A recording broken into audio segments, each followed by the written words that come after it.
o'clock. 1 o'clock, Good. absolutely, good stuff. Right, well, a bit of good news perhaps. Excess mortality, the figures are out yesterday as usual from the ONS, and well, this past week's, the latest statistics showing that deaths down below the 5-year average once again. Now we're going to be talking a little bit more about the 5-year average a little bit later, but I just thought that was a useful statistic to put up. Any mention of R? Not in these statistics, no. No, it seems to have disappeared. Absolutely. R's disappeared. Absolutely. Yeah, there we go. But apparently, apparently Leicester has disappeared as well, Brian, because a big red line has been drawn around it. This is the map that the government pushed out this morning. And so, well, everybody inside the red line is in difficulties. Everybody outside it, apparently not. You'll be covering this a bit more in a second, but what I wanted to highlight was this article from the Mail here. The Leicester lockdown divide. Neighbours living just inches apart tell of their confusion. The city is split between those who must stay at home and those gaining new freedoms, as police say they will spot check cars leaving restricted zone. It's just like East Germany, isn't it? The restricted. You are now leaving the restricted zone. Absolutely. Now, this was the interesting graph that I wanted to highlight from this. This is Leicester daily new COVID-19 cases. And if you look at that graph, you've got to wonder why Leicester is in lockdown. But it seems that there's two sets of figures here, one called Pillar 1 and one called Pillar 2. And you won't be able to see the text underneath that graph there, but it says that that's Pillar 1 data. It seems that the government is the only organisation that has access to the Pillar 2 data, which includes testing from private company testing. Pillar 1 is the likes of key workers and so on, public sector testing. So if the government are the only people that has access to the Pillar 2 data, then we've got to take the government's word for it that Leicester needs to be locked down or locked up again at this point.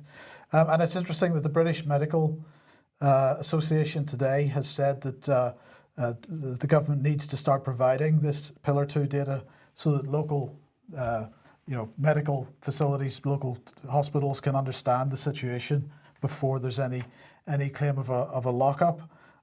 So what is the Mail saying here? This non-essential shops that reopened on the 15th of June have been closed again. Bars, restaurants not reopening till on the 4th of July. Schools closing from tomorrow, and relaxation of shielding measures, which was due on the 6th, can't go ahead. So where does that leave us?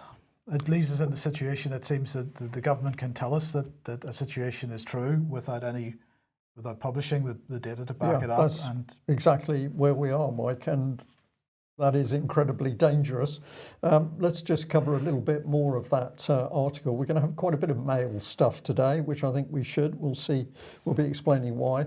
So this is one of the key pictures, and what it's explaining is that due to the lines drawn on the map, you've got two families, or two groups, family groups living next door to each other. But the significance of this picture is that these ladies are actually locked down, but their immediate neighbours, the gentleman on the right, are not locked down. So where does that leave us? Well, it certainly leads our little virus friend sitting in the middle utterly confused, because apparently he's not supposed to jump over the non-existent fence there. But what's really been brought in here is confusion. And if you read this Mail article, there's some quotes from other people in the article where they're actually saying this has actually started to turn the community in some places against each other, not suggesting there's any animosity between the two families shown on screen at the moment, because that's not the case. But in the article it does say that the result of the policy is turning people against each other. And that, of course, was exactly the advice that we saw from the Spy B team in the SAGE output from the government, where the Behavioural Insights team was saying that we should ramp up the fear and we should turn communities against each other so that we can keep the pressure on anybody who dares to challenge the government advice. So just remember, that's what came straight out of the Behavioural Insights team through into SAGE. And I'll add that we still have no response from the Behavioural Insights team to our question about a risk assessment done on the basis of ramping up fear. What would that do to people's mental health? Behavioural Insights team doesn't want to respond. We should remember, of course, Brian, that if we go back to the foot and mouth debacle, this was exactly the type of tactic that was used. Now, at that point, they were giving compensation to some people in the community, some farmers in the community, and not giving compensation to other farmers in the community. In this case, some people get locked up, other people don't get locked up, and it absolutely breaks people apart. And we are supposed to believe that this policy is accidental. I'm going to say I do not believe that. I think if you follow the policy through, you see how it's been created against the background of that British government 2010 Mindspace document, where they were boasting that they could use applied behavioural psychology to get the population to do what the government wanted. And that psychology put into force via the SAGE advice teams and SPI-B. And what have we got? We've got people confused and turned against each other. But it's more than that. And this was one of the quotes from the article. It's a lady called Kathleen McDonough. She's on the right. She said she'd been looking forward to seeing her grandson, who she's not been able to visit since lockdown measures were imposed in March. And I'll add, I believe we're coming up to 100 days shortly. This is what I was looking forward to. I used to see him every day. I really miss him. It's awful. I'm not going to the shops. I like to meet my sister in town once a month and have a cup of tea, but I've not seen her since March either. It's my birthday in August and my son was planning to invite us to a party, but I don't think that will happen now. So this is a lady who's clearly suffering as a result of not being able to do very normal and very human things, meet family, meet grandchildren and have normal social interaction. So the direct result of this policy is stress and anxiety. And I'm going to say that all of the evidence that I'm looking at is that this is deliberate by the British government in order to keep the general public under control, keep them locked down, and to put them under stress. All of this makes them even more susceptible to the use of this applied behavioural psychology. So let's have a look at the Leicester lockdown. These are the measures. So all non-essential shops will close, a law to be rushed through to underpin the new restrictions, with 800 plus cases reported there since mid-June, and the area accounted for around 10% of all positive tests in the UK over the past week. Right, so we've got to highlight this issue of cases, Brian, because of course, if you're testing more, you're going to get more cases.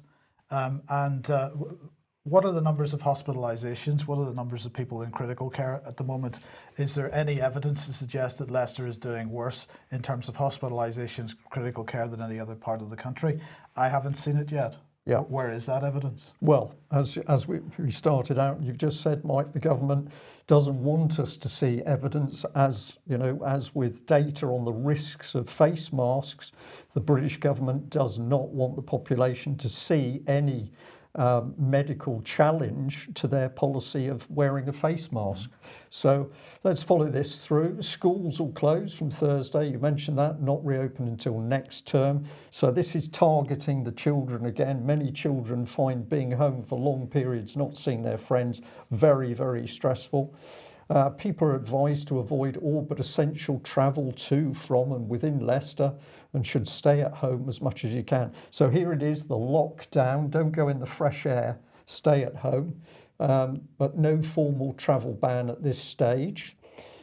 Easing of lockdown in England on Saturday will not apply in Leicester, meaning pubs, restaurants, hairdressers and cinemas will stay shut. And shielding measures will not be loosened in the city on the 6th of July, unlike the rest of England, where the most clinically vulnerable will be able to spend more time outside. So I'm going to label this, and this is very provocative. It's meant to be, I think, Mike, what we're looking at here is the trialling of a city-state where you will have the mayor and his team running the city-state of Leicester. This will be, if we want to shut the complete city down, we can do it. And you, the public, will be used to that idea because you'll have been trained during the COVID-19 crisis. And what else did the Mail article show? Well, it showed this.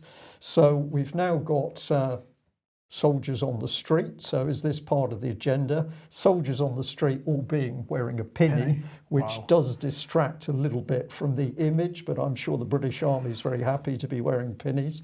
But here we are, we've now got troops on the streets, we've got a city lockdown, and as you've just said, this is all based on absolutely no evidence revealed to the UK public. We've just got to believe what President Boris Johnson has said.